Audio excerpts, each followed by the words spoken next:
Hey everybody, it's your friendly neighborhood Jerry Rasco, and we are back together again today to look at some amazing Spider-Man. So first, of course, as always, thank you to everybody who has been following this video series.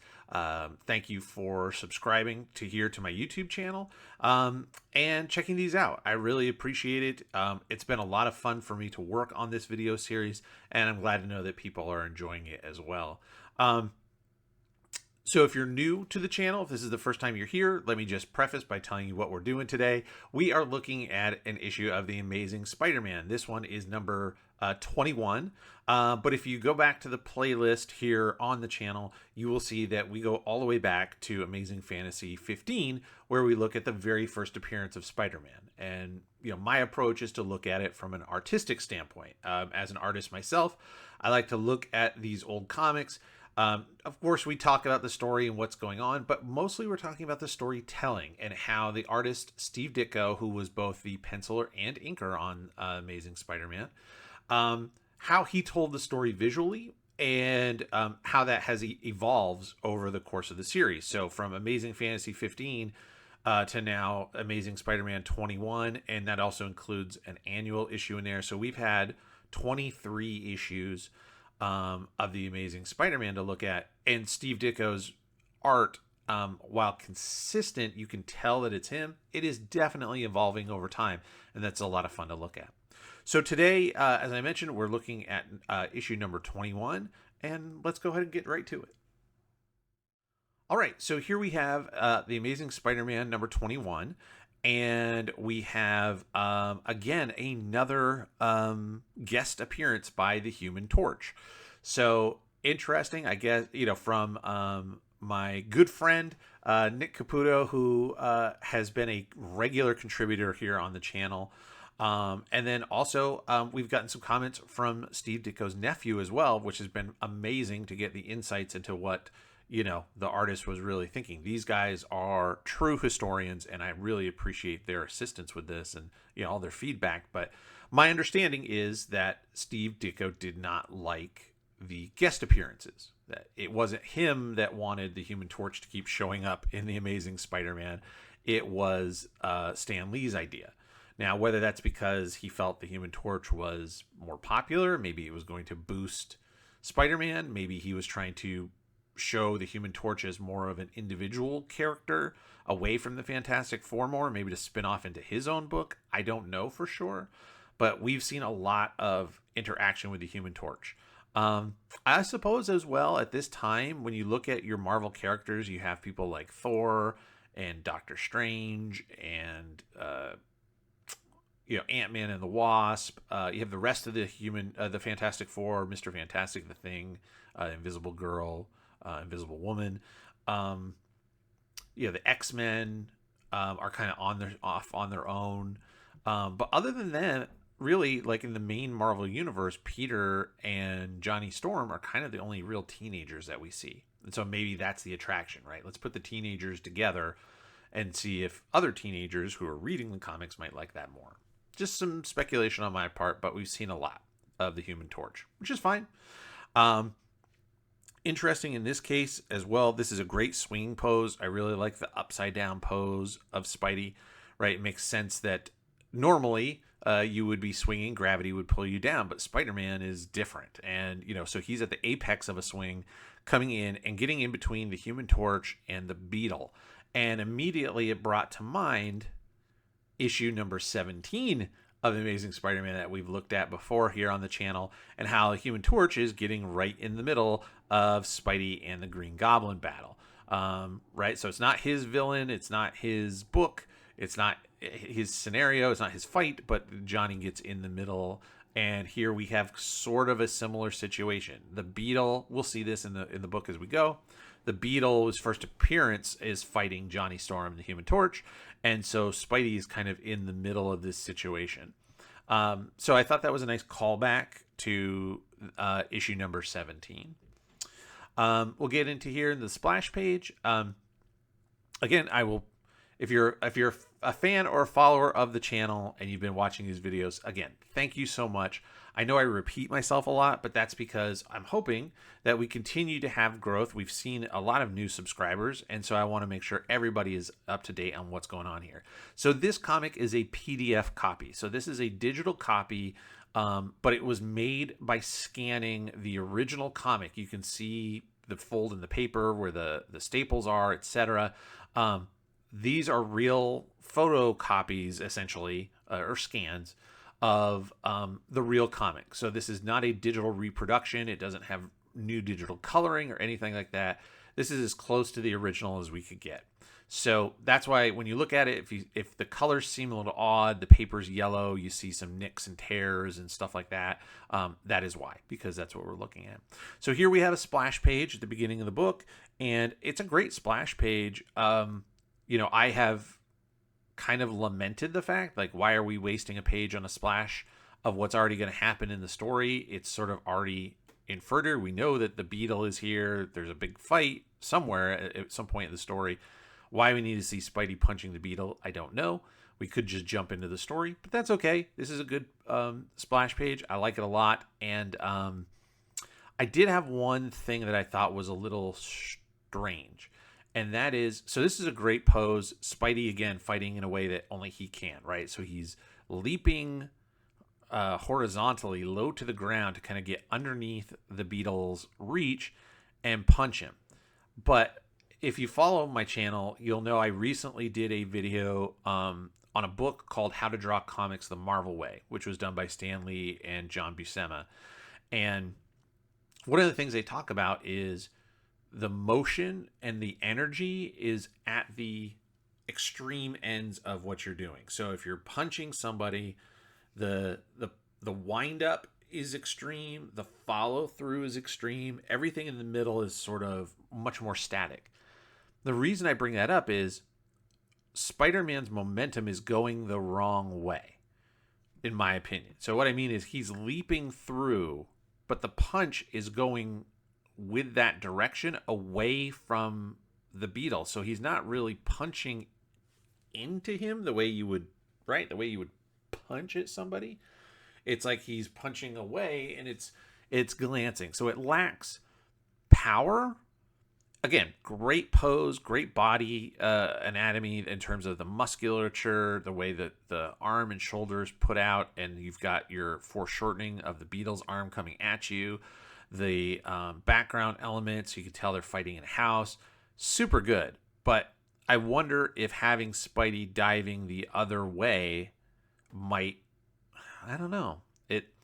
That's a tough one. So there's something about it that I just find a little strange. And obviously, as you can tell, I can't quite put my finger on it. I'd be interested to hear what anybody else thinks. So if you have an idea of maybe you love it, maybe you think it's great, or maybe you have a suggestion of, well, if it, here's what I would do. Drop it in the comments. So here we get the identification of who the Beetle is. So he's getting out of jail. And we can see that a throwback to Strange Tales, looks like number 123. The Human Torch fought the Beetle. So that's where that comes from. Nice little tag to let us know what happened there. And so we're introducing the character. Again, I talk about this all the time. Your colors. The guy has built an armored suit that mimics, supposed to be Beetle-like, right? So the suction things allow him to crawl on walls. He has wings that help him fly. He's armored like a beetle.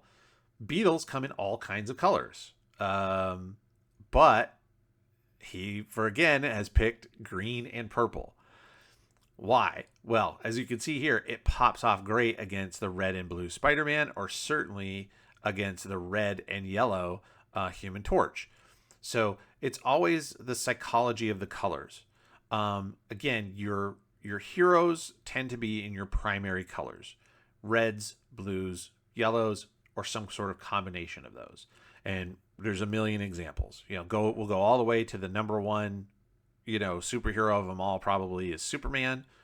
Red, yellow, blue. He has all the primary colors. But then you think of villains. You've got, just here in Spidey, we've got Dr. Octopus, we've got Electro, we've got the Sandman, we've got the Lizard, We have the Beetle. We have the Scorpion that we just saw in the previous episode here, all in those secondary colors, green, purples, oranges.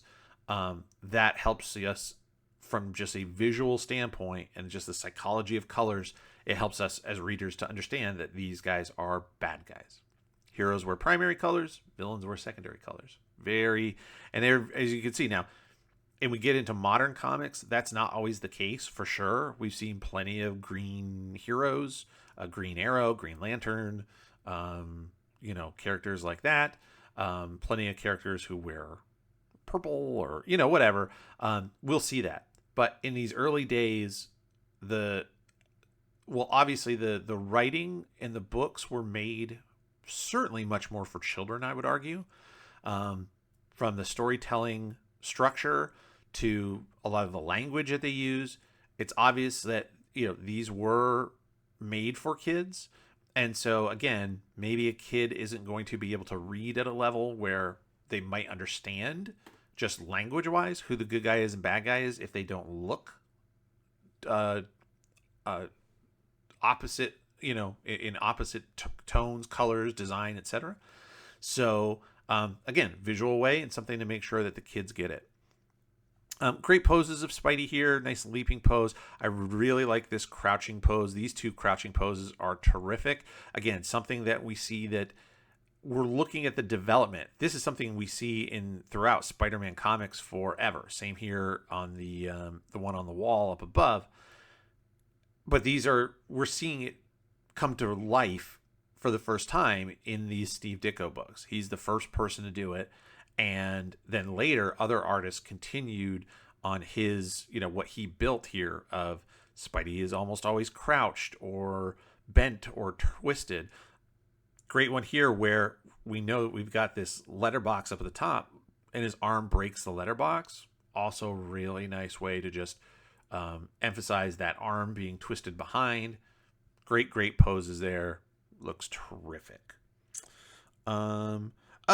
And I did say this as well. I think this is only the second time in these Spider-Man comics that we've seen villains cross over from other comics. So what I mean is normally the villain is introduced to us at the beginning of the book, describing what their powers are, what their motive is, all that kind of stuff, and Spidey fights him and Spidey defeats him. That's how villains are introduced in these comics. But here, the Beetle has been in another book, so they don't spend a bunch of time explaining how he built his armor and what all of its functionality is and how it works and all this kind of stuff. We just assume, look, you guys have hopefully seen this. Hopefully you've read Strange Tales and you're familiar. If not, you're going to pick it up as we go. The other one we saw was the Circus of Crime. So if you remember that was a crossover with Daredevil, and the Circus of Crime, that was not their first appearance. They had appeared in other books, but that was the first time that I think we had a villain crossover here in the Spidey book. So this is the second time. This one, so everybody's looking for everybody. This is one of the things thoughts that came to me as I was reading this book and prepping my notes for this video was this comic reminds me in a way of either an old, like, slapstick Charlie Chaplin type of movie, right, where everybody is missing each other and one person comes out a door and the person they're looking for comes out another door and then nobody can find each other. There's a lot of that kind of stuff going on in this book. It also reminded me, being Gen Xer, of like Scooby-Doo cartoons, right? Where they would go and they would eventually be chased by the ghost or the monster or whatever, and they'd run through the doors and so they'd come out and all that kind of bit. If you're not familiar, look for Scooby-Doo monster chase scene on YouTube and you'll find it. But that's some Gen X nostalgia for me, and a lot of what's happening in the comic here reminds me of that. Johnny's looking for the Beetle. Beetle is watching Johnny. Spider-Man is, trying to figure out what's going on, and he's seeing Torch and all this kind of stuff. So everybody's kind of looking for everybody and moving in their own directions. That's why it dawned on me I said, well, here's the Beatles right here, and Spidey is on the other side of this, like, I guess it's a sign or a billboard, and his spider sense isn't going off. That's because the Beetle's not after him. The Beetle isn't a threat to him. He's looking at Johnny, so there's no reason for his spider sense to go off, and it doesn't. So I was like, that's a nice little catch there. We've seen it where there's times when you go, why doesn't Spidey's spider sense go off? And here's one where it shouldn't. So that's terrific. And then these two panels here. So this one, Beetle tracks Johnny back to his girlfriend's house, and he's kind of hanging out watching him. Same thing here. And I thought, you know what? For a Beetle, if you think about Beetles, like, you're going to see him, like, crawling like this, like crawling around a lot, hanging on your wall, hanging on, outdoors on your porch or your car, or, something like that. So they're going to be, like I said, crawling more, and the Beetle seems to be crawling a lot when we see him. He's flying here, but over here he's kind of crawling around, and I thought that was a really nice touch for a character that we don't know a lot about, but really taking the name Beetle and making sure that the body language that we use in the storytelling makes sense to go along with that. And here's the whole preface, the whole MacGuffin to lead Peter into conflict with Johnny Storm, because otherwise they have no reason to be in conflict. And that is Peter goes to help Johnny's girlfriend. She dropped her wallet. He delivers the wallet back to her very innocently. Johnny sees it, and the girl decides she's going to take advantage of the situation and make Johnny a little jealous.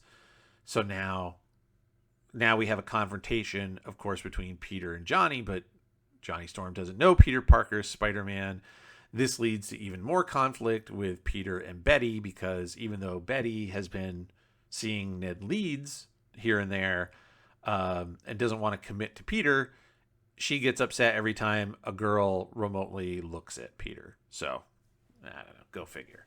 And so there's the whole deal. So that's the MacGuffin of the whole weird. It's not a love triangle. It's a love rhombus, maybe. Like, it's a weird thing. Peter doesn't really have any interest in the Torch's girlfriend, but now he's just going to try to get a rise out of the Human Torch because he was rude to him. I really like in these pages, there's some great cartooning here. So when I say cartooning, what I mean by that is when you take the normal features of a character and really twist them up into an exaggerated form.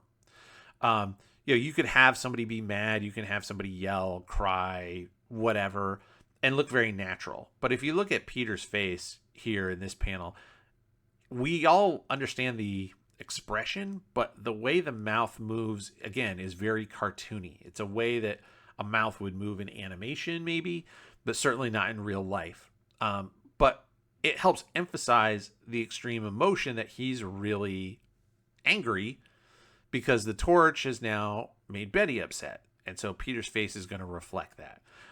Same thing, you've got Flash Thompson down here talking out of the side of his mouth to his friends. That kind of a thing. And then down here, this image of Peter kind of thinking to himself, again, cartoony in a way. The eyes are very large. The way the hand comes out as he's talking, right, like this.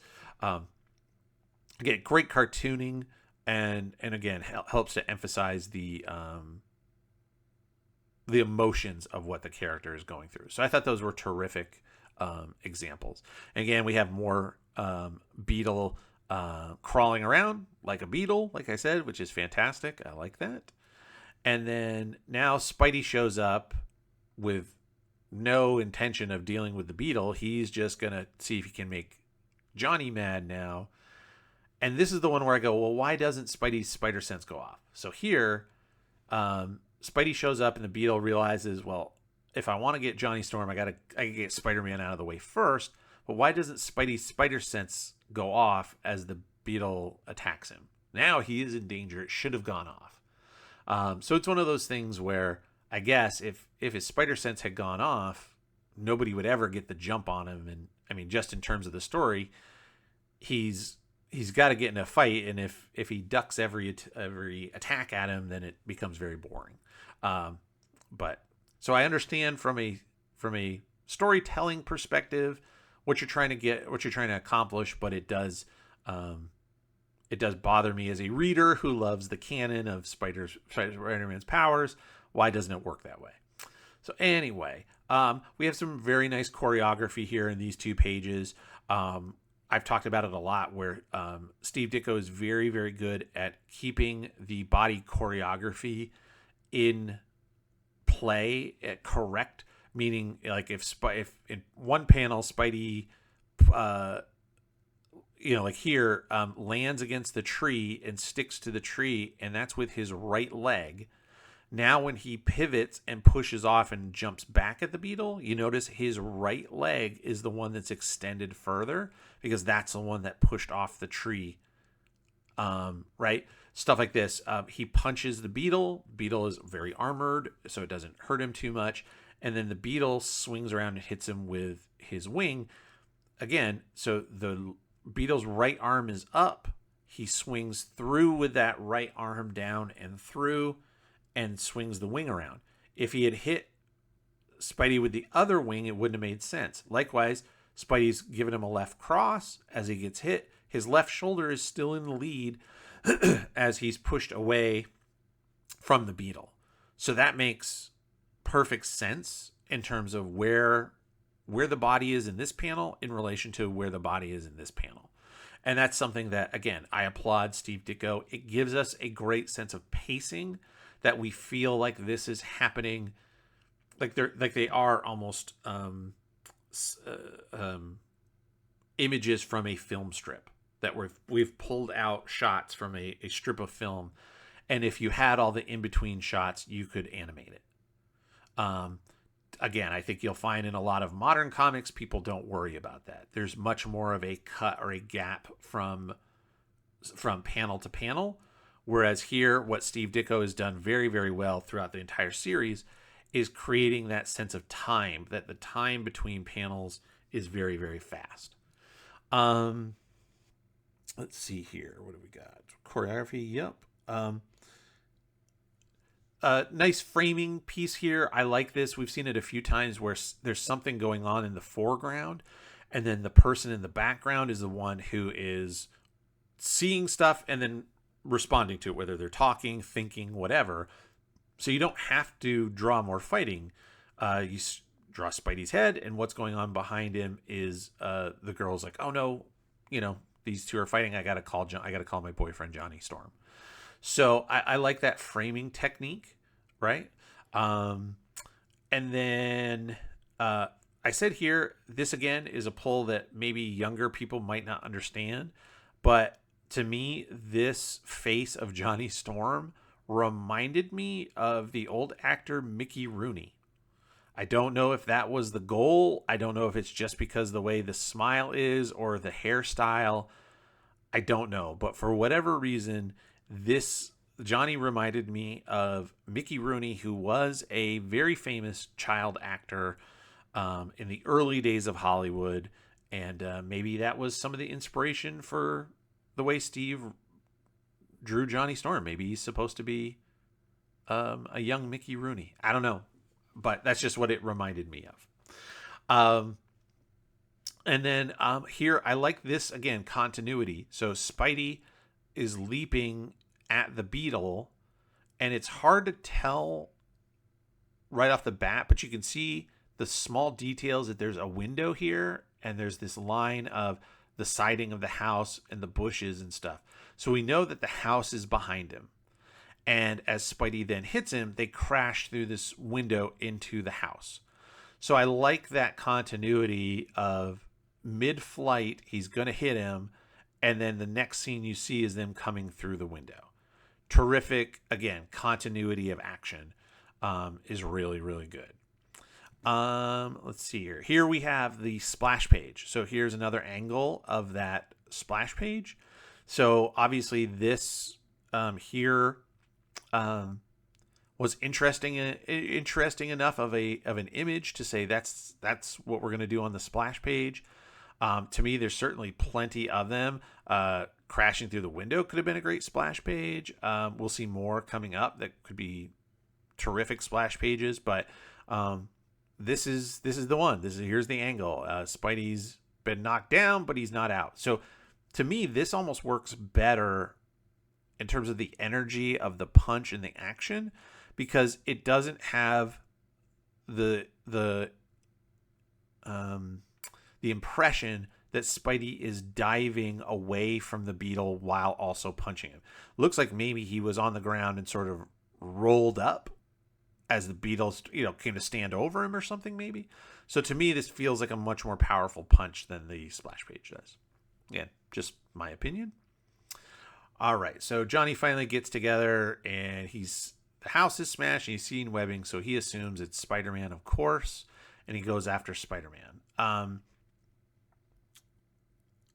Let's see. I did say this page is perfectly fine. The beginning of their confrontation, but this page is phenomenal. So we're going to focus most of our time here on page 19, which I think is great. Great big panels. I'm a big fan of larger panels on a page when you have big action. Sometimes the smaller stuff, things get lost, details get lost. This is excellent. The figures are large. We give it scope for them to really show off what they can do. I thought this was hilarious. So Johnny is throwing fireballs at Spidey, and he has made web paddles to hit them back. Web paddles.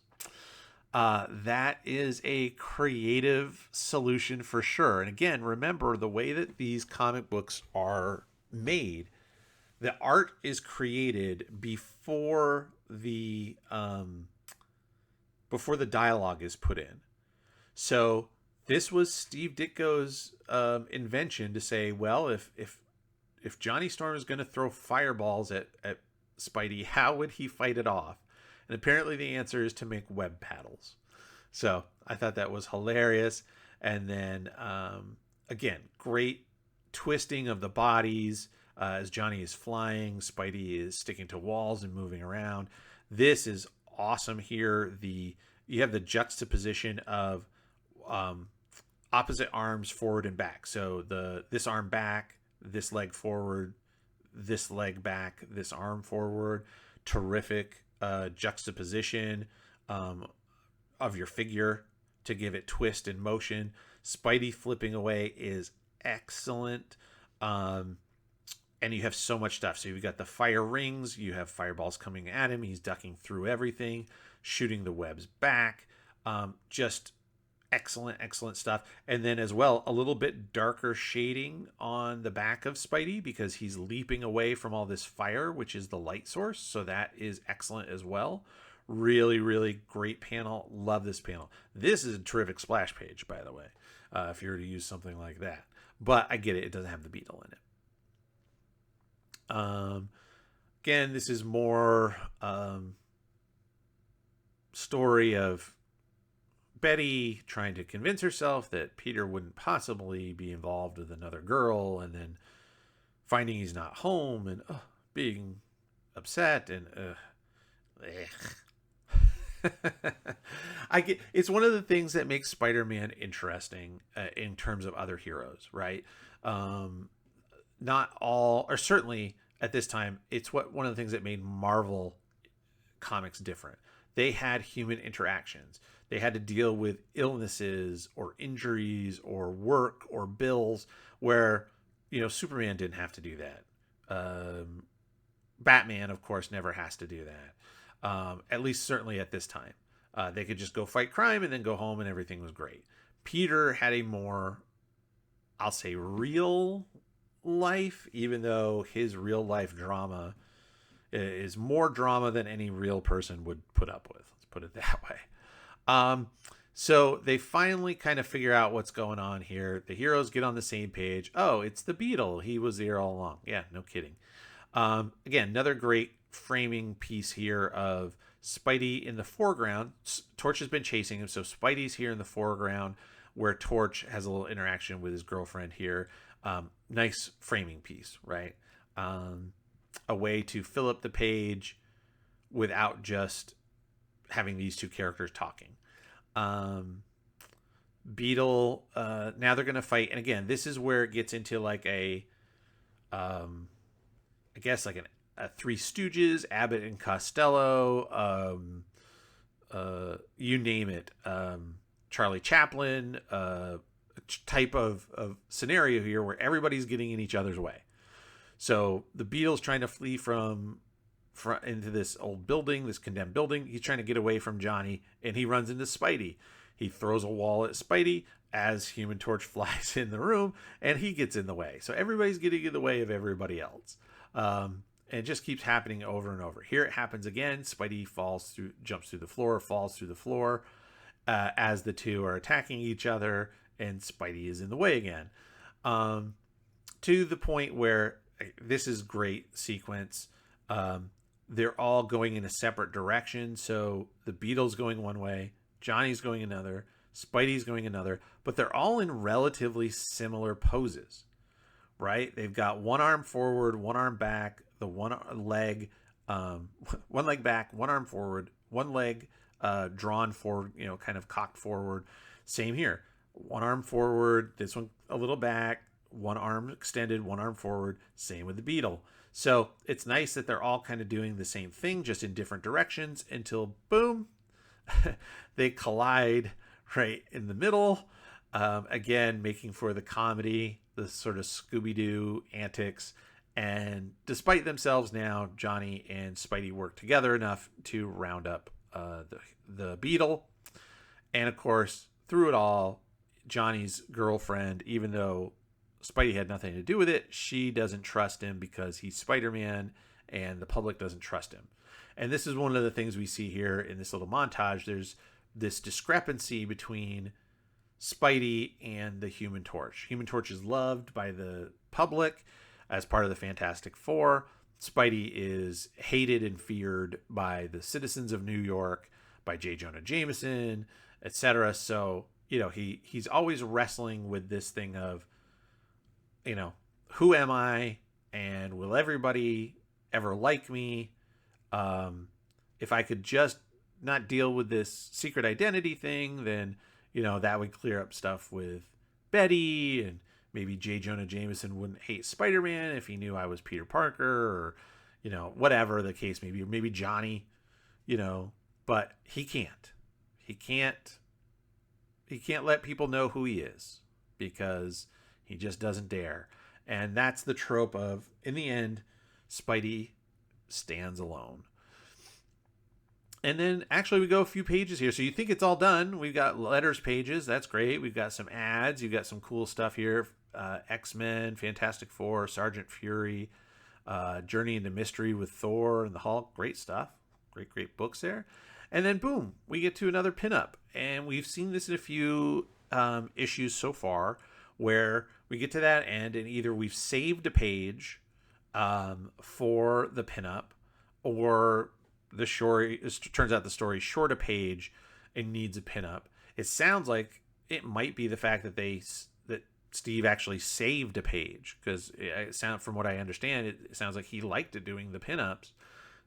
So maybe that was it. Maybe he was able to take Stan's plot and break it down and save himself a page at the end, so he could do a fun pinup of Spider-Man. I like this. I do want to say that I found the phrase I used in my notes is that the lighting is interesting. So here's why. So this is Spidey on a wall with a big spotlight shining on him, right? So whether that's, from a television, movie, theater, it could be the police spotlight, whatever. There's a big spotlight on him. You can tell the rest of the background is all dark, and he's being illuminated solely by this super bright light. So you can see the front of the costume that's going to be closest to the light is all lit up in normal tones. And then there's shadows on the back side of the body where the light is not hitting. So you've got on the back of the arms, back of the legs, back side of the head. And Steve has done, I'm going to zoom in just a little bit here. He's done this thing again that I really like to do. I do this sometimes when I draw a Spider-Man, is if you want to do a heavy shadowed area on the red part of his costume, you actually shade inside of the web pattern itself. So that way you don't lose all that web pattern. You still see it through the shadow. I think that's pretty neat. It's a technique that I like to use sometimes. Um, and then on the back, very back, you have this super blown out white light. And this is what you would refer to, what you would call rim lighting. So basically, you can see it's very intense, but just on the edges of the back of Spidey's body. So the back of his legs, back of his arm, back of his head. And this is why I say this pinup is interesting. And that's because if the light source is coming directly from the right to the left, so it's coming straight at him, what is the light source that's blowing out this? Theoretically, the front part of his costume, the very front part, would be all lit up with the brightest light, which is this blown out white light. Then you would still have the shadow behind him, and then your rim lighting behind, as opposed to being the brightest light source, would be more just like what the front of the costume is here, where it would be normal. So you'd have the black wouldn't go all the way to this outside contour line of the form. It would go a little short, and then you'd have your color, your reds, your blues, behind it to show that it's being lit slightly from the reflection on the wall. But the way it is here, now it's drawn like this is, I'm assuming, stone, right? It fits together in blocks that interlink the way we understand bricks or blocks to be put together. If this was glass, maybe, if he was on a window or a mirror or something like that, that would reflect the light back, possibly stronger than it was hitting, then maybe having this all blown out in the back of the figure makes sense. But the way it is, I think I would switch it. From a lighting perspective, your brightest area should be closest to the source. So that's why I found it interesting. Terrific drawing, great figure. I love the hands, really expressive, dynamic hands. As I mentioned, love the shading. It's a technique I like to use as well. But I think for me, the lighting seems to conflict with where the light is coming from. So that's my take on it. But again, an excellent piece. So don't think that I don't like it in that aspect, because it's phenomenal. So there we go. And now that's it. That's the end of the book. So we're back, and that was Amazing Spider-Man number 21, featuring, of course, another guest appearance by Johnny Storm of the Fantastic Four, and a villain, the Beetle, that many folks probably have not seen before here. I don't know how many people were reading Strange Tales. Certainly, unless you're a historian and you've gone back to read a lot of old Marvel stuff, you may not have known there was a book called Strange Tales. But there we go. We have a fun new villain for Spidey to check out, another interaction with a Marvel hero, and some personal drama. So we're closing in on a milestone pretty soon. We're going to be hitting issue number 25. That's going to be really cool. We'll make a big deal about that, just because even today, not all comic books get to 25 issues. Again, you figure if you do anywhere from 12 to 13 issues a year, you've had 2 solid years of storytelling, which, there's, like I said, there's a lot of comics that get canceled that don't have the sales to support it. And obviously Spidey, as a whole new character, made a super big impact and was able to do that. So look forward to that. Thank you all for joining me today. Thank you for your time, and I hope you have enjoyed this video. Again, if you do, please think about subscribing to the channel. These Spider-Man videos do come out every Monday at 8 a.m.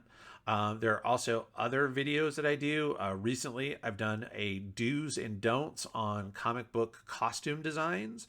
I did a video about as I mentioned, the book How to Draw Comics the Marvel Way, and I have a whole setup series of other, I have about 5 or 6 other books that we're going to be looking at that give you tips on how to create comics. So we'll go through the pluses and minuses of those books.